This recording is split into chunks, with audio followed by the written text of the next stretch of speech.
भारत में मुगल शासन की शुरुआत होती है सन 1526 ईस्वी में। इसी साल भारत की धरती पर कदम रखता है एक विदेशी शासक जहीरुद्दीन मोहम्मद बाबर। लेकिन सवाल यह है कि मुगल भारत आए ही क्यों? दरअसल बाबर मध्य एशिया का शासक था, लेकिन वहां उसे बार बार हार का सामना करना पड़ा। उसकी छोटी सी सल्तनत उससे छिन गई।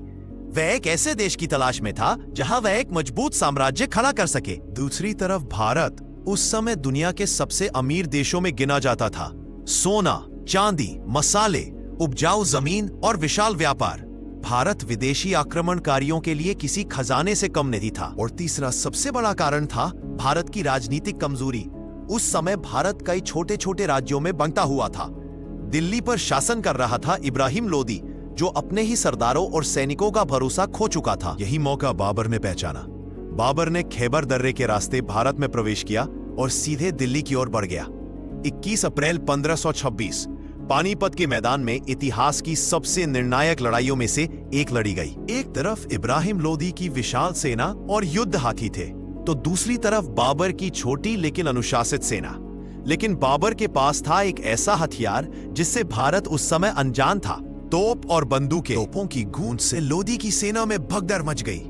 इब्राहिम लोदी युद्ध में मारा गया और इसी के साथ भारत में मुगल साम्राज्य की नींव पड़ गई।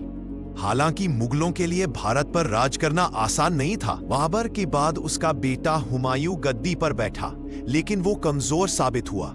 हुमायूं को भारत छोड़कर भागना पड़ा। यहीं से कहानी एक नया मोड़ लेती है। सन 1556 में गद्दी पर बैठता है अकबर।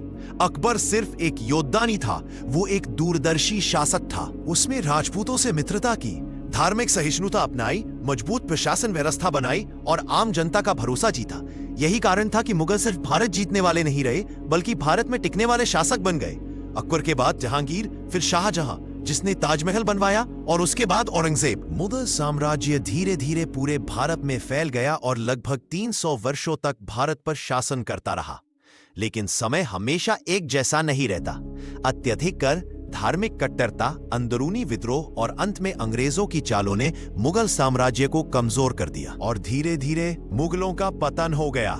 तो निष्कर्ष साफ है, मुगल भारत इसलिए आए क्योंकि उन्हें सत्ता चाहिए थी। भारत अमीर था और भारत अंदर से कमजोर था। लेकिन वे राज इसलिए कर पाए क्योंकि उन्होंने भारतीय राजनीति को समझा, भारतीय संस्कृति को अपनाया और खुद को भारत से जोड़ लिया।